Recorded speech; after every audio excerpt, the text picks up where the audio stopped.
Welcome everyone to another inspiring live conversation.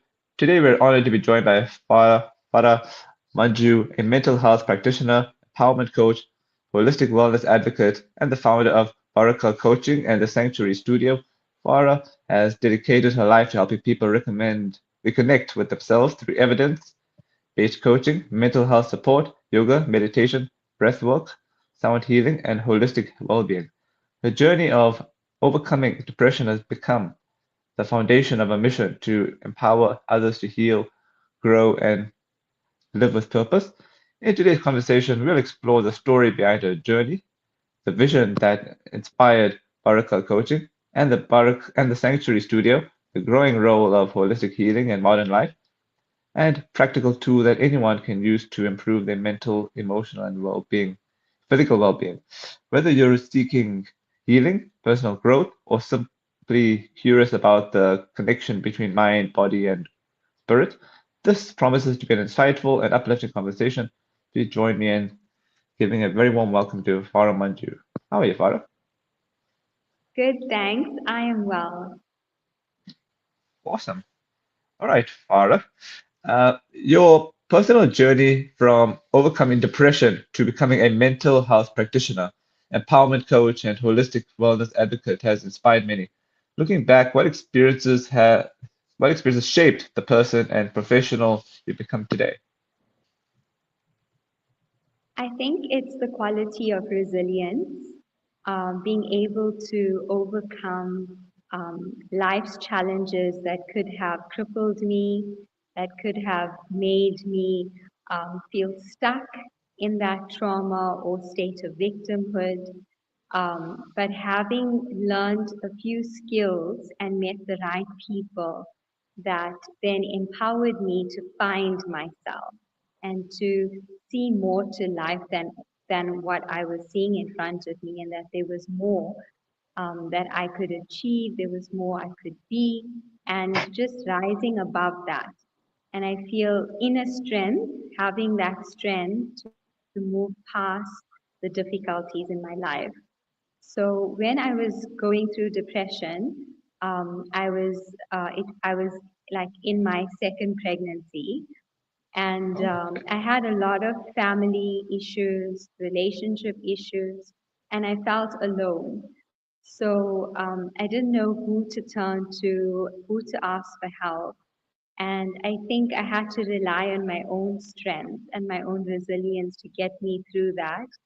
And then I turned more to God to give me the strength and the faith to see things through.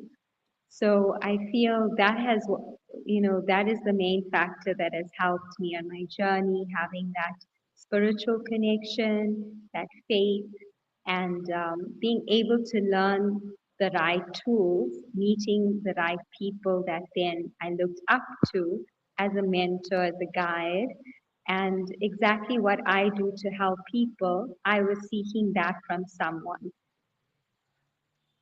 And I Awesome. think I went about it in a very long way, like through many people. And I want to be that one person that can assist people with many issues. Lovely. You founded Baraka Coaching to help people reconnect with their authentic selves. What inspired you to create this practice, and does the name Baraka represent on a deeper level? Yes. Okay, so it's an Arabic name, which means something that shines, and I think that like something that glitters and shines for every woman will be a piece of jewelry.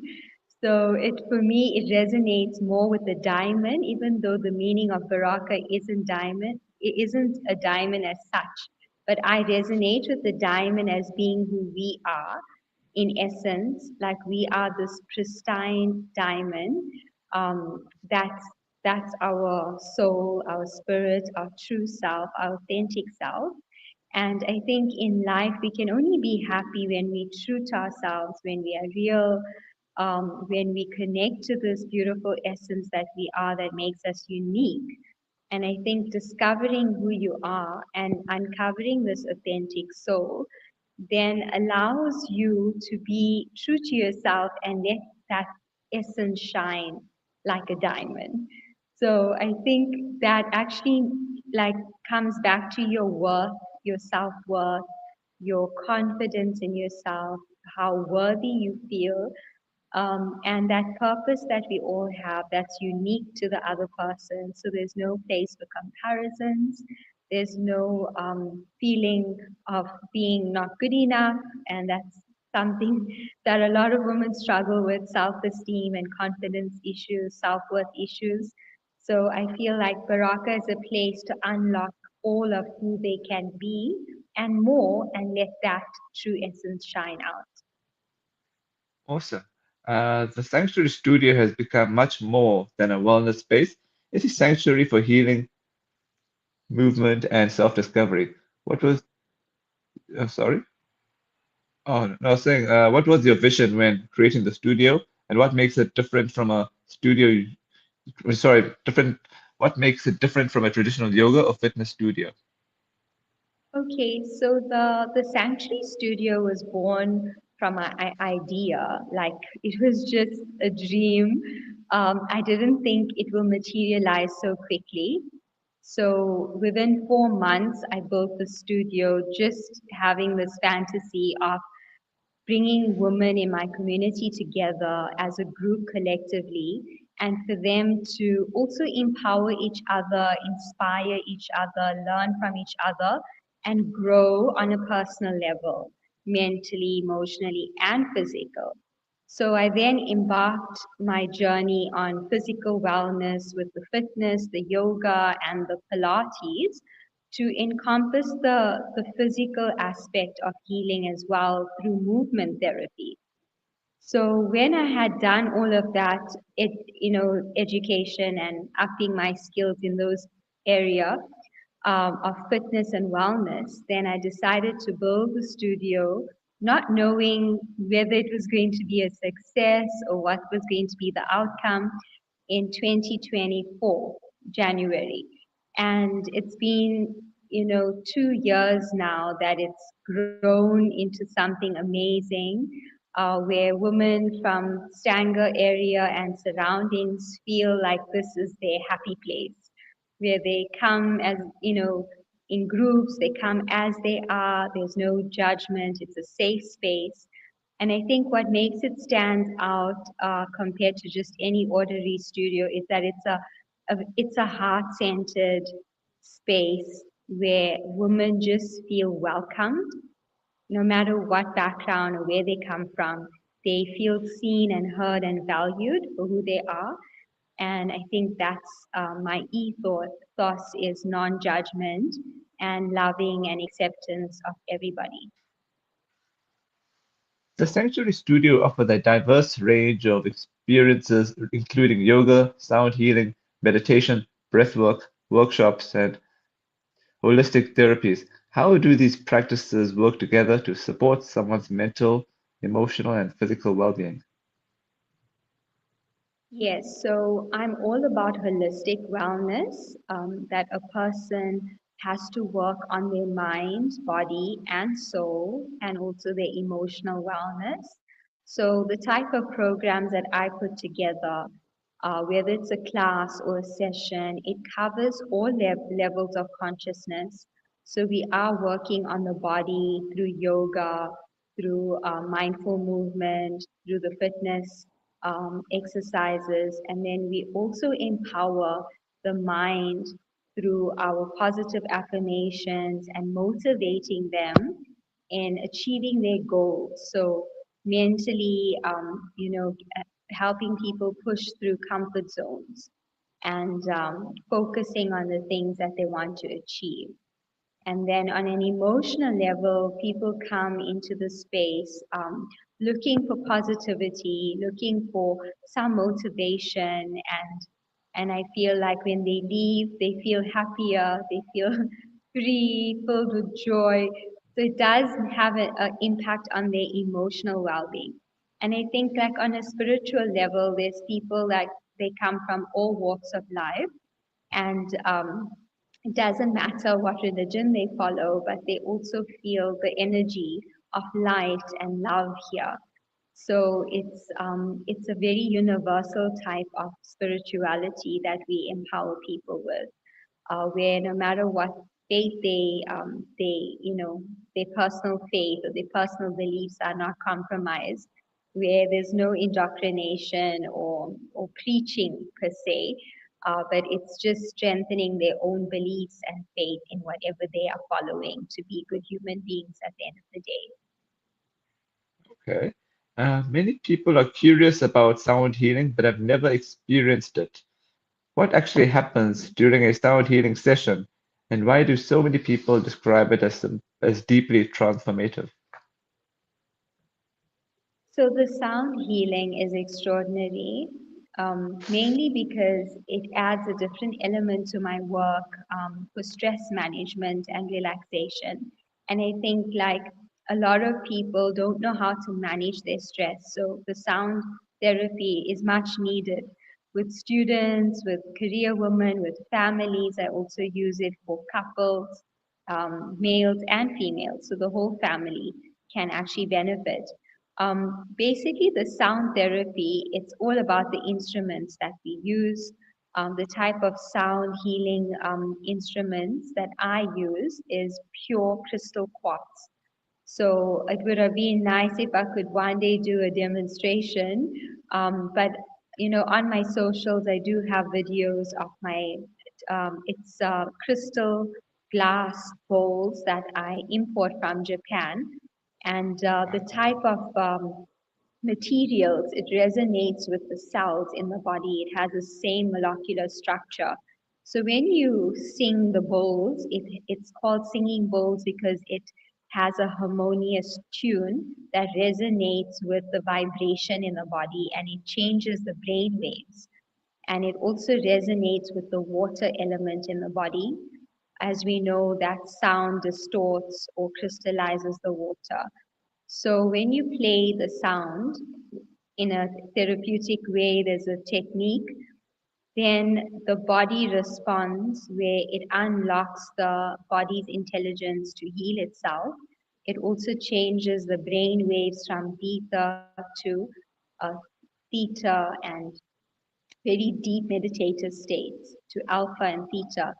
And then we find that the body then relaxes and releases that cortisol, stress hormones, and people then can reset mind and body. It's very rejuvenating, and it also clears the chakras, so the seven healing centers and the other healing parts of the body, like even it resonates with the feet, resonates with the organs. So it's quite in depth to get into the science behind it. But in a nutshell, it's extraordinary for physical health, and it unlocks the healing nerve in the body called the vagus nerve. So, and it moves you into a parasympathetic nervous system where you can have deep rest, which improves sleep quality, and that's how your body heals and resets as well. Okay, all right. You work with individuals, couples, families, children, and corporate clients. Have you noticed any common emotional struggles that people from all walks of life are facing today? And what practical advice would you offer them? Yes, so people with anxiety and depression, it's a mental or emotional disorder. It's not a real medical problem. So I feel that a lot of people want a quick fix where they want to medicate their issues and numb the issues and not really resolve them. So my advice is, take the first step to healing yourself by speaking to somebody that's professional and skilled in what they do, that is also offering a holistic approach. That's not going to just push medicine as your first option. Obviously, if there's a need for it, you would use the medication to cope, but not as a long-term solution. So I'm married to a pharmacist, so I have a whole drugstore at my disposal. And yet, when I went through my depression, I know that all of those things didn't help or solve the problem because it only works on the symptoms. So at the end of the day, we have to get to the root causes of the problem to actually heal from the inside out. And I think speaking to a holistic therapist that offers different skills and tools, working mind, body, emotions, energy, and spirit, will give you a complete, comprehensive method of healing yourself long term.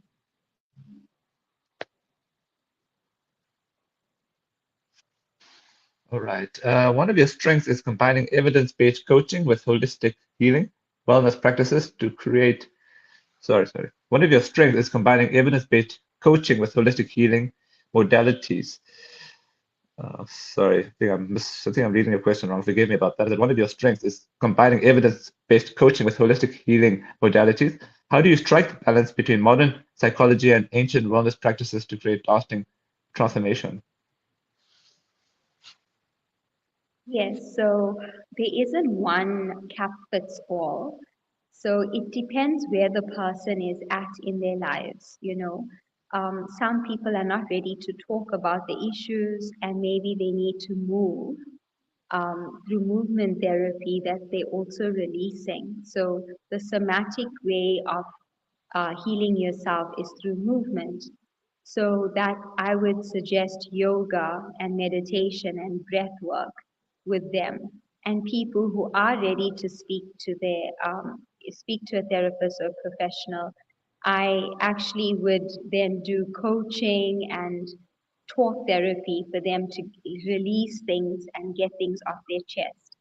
But in whichever way a person is ready to face or deal with their problems, they have to take that step. And I think as a therapist, I look at the person as a whole and I see what is the easiest way for them where there is least resistance, because it's no use sending somebody for counseling or for therapy when they're not ready to talk about it yet, you know. So I have a passive way of working with people where they don't have to talk about it, but I am intuitive enough to sense what they need. And then I would ask them questions in a subtle way and get them to open up at their own pace very slowly. So not forcefully, you know, because it can also scare a person away, like if you're just coming at them with 100 questions. So I feel my approach is that I assess the person, I analyze where they're at, and I either take a more passive approach or a more assertive approach with some people. And so I would either start with the journey therapy for trauma, if that's where they're at, or I would go with the somatic therapy or the holistic healing with energy healing, which is very passive, or the coaching where they're ready to move forward and discuss things. So I have a huge toolbox of different skills I can offer my clients with, and I also leave it to them what they are ready to work on. Community seems to be a big part of the Sanctuary Studio. How important is it for people to change in a supportive environment rather than trying to navigate life's challenges on their own? Yes. So the studio, because it's 120 square meters, it's a big space, so I can cater for a lot of people. And I sometimes do have like groups that are big, like I could take up to 30 to 50 people. And then I have smaller groups. And I find that in the smaller women's circles, like women actually open up and they share and they realize like they in the similar boat and they can connect with each other, like, you know, me too, like I'm experiencing this, so they don't feel alone. So I really wanted to create a space where people could come and they, you know, could find friendships and make connections and network and actually have a place where they feel at home like a second family, and they get that support not just from me but also from each other in a group setting.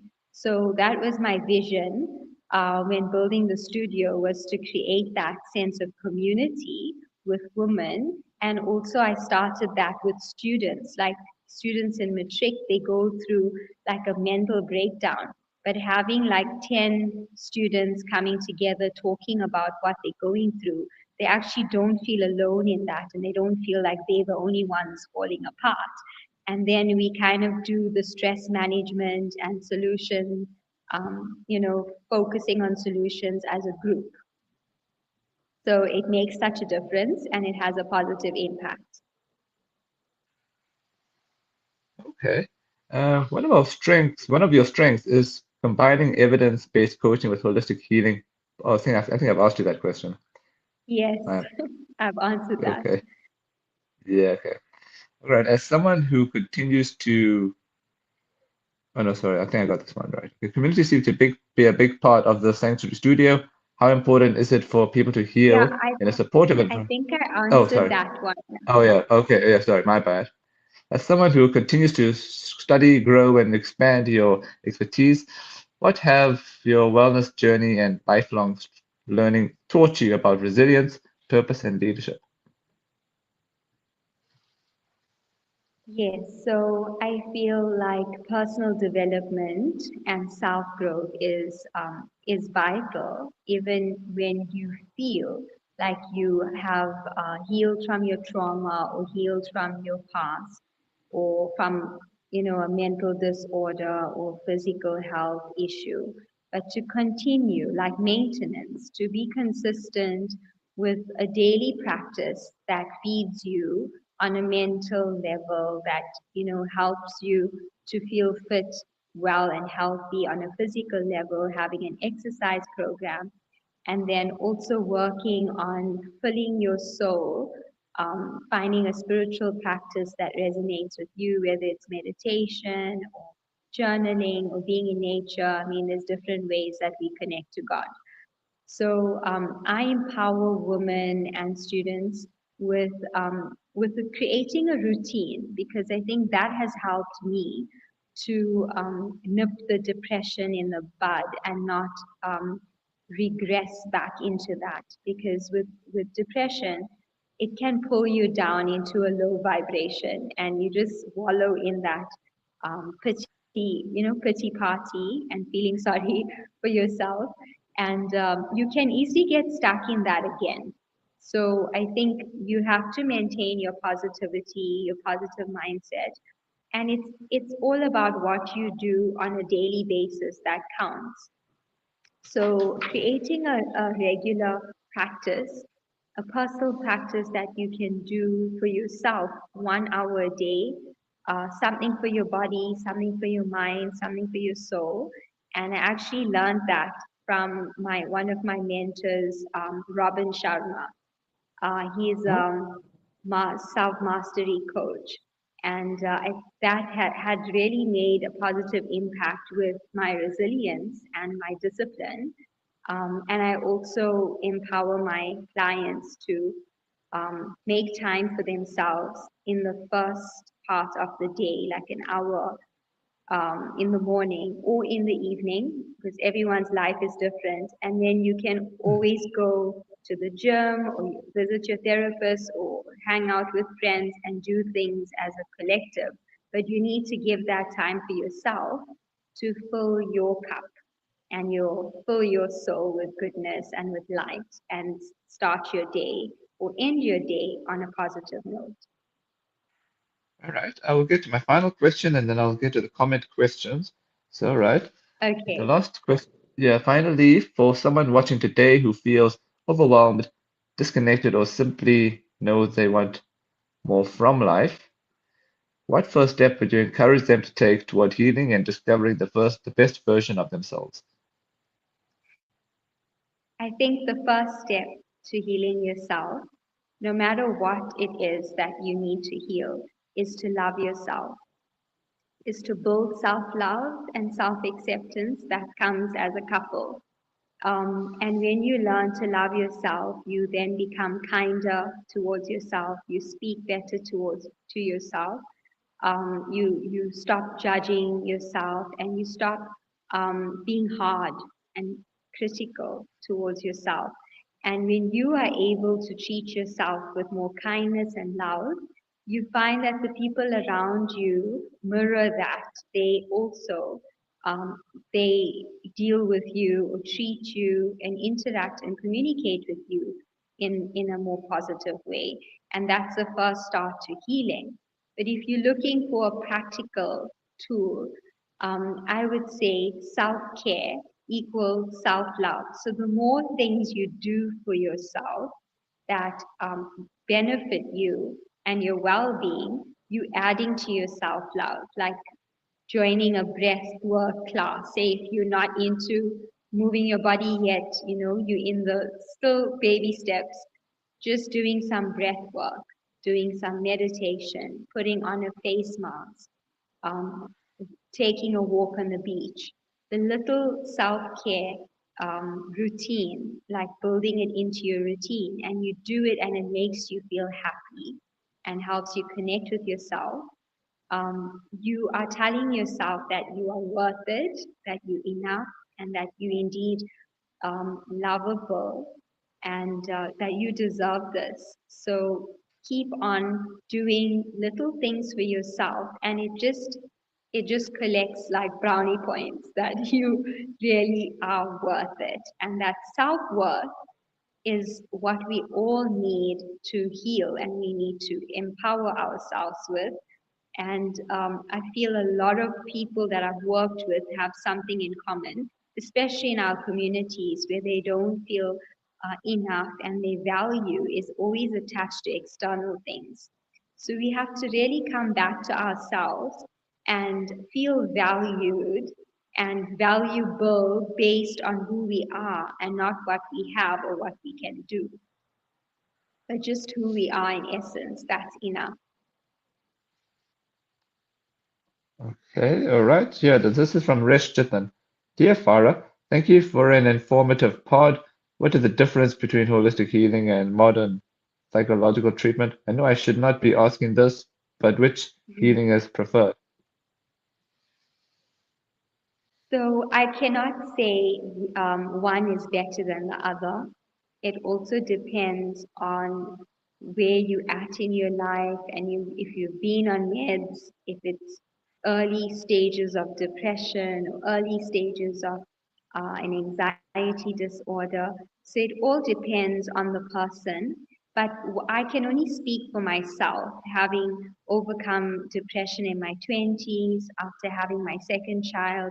I was quite young, gullible, and I self-medicated, and I went for one or two psychology sessions, and I didn't feel that made any difference. Like the more medication I took, the more terrible, worse, and miserable I felt, because in my gut that didn't work for me. Like I wasn't in my belief system wasn't that the the meds or the psychologist is going to work for me, So when I sought holistic help from the first session, I already felt an internal shift in my energy, where that heavy sadness that was weighing me down, where I was like crying constantly, that had shifted. There was like a weight lifted off, and that's when I was like hooked on the holistic way as being the more effective way from my personal journey. But someone else may argue that the medical is better. And like I said, it all depends on your beliefs. But how I grew up, where my mom was always pro natural healing. So I think my belief system aligned with natural things. Awesome. Thanks so much for your time. Yes, you're welcome. And I just like to leave everyone with the last message that if you're going through something challenging, just know that you're not alone. There is a variety of kind souls out there that can help you, that have good intentions. And they're not just there to take your money from you and not help you get better. There are people that do what I do with a a purpose from their soul that's heart centered. And I like to see myself as one of them. And I'm striving every day to really help people heal and, reach out to somebody that aligns with you and get the help as soon as possible. Don't wait because you have a whole life ahead of you and happiness and unlocking your purpose. So just remember that you're worth it. You're worth the effort. Thank you. Okay, thank you very much.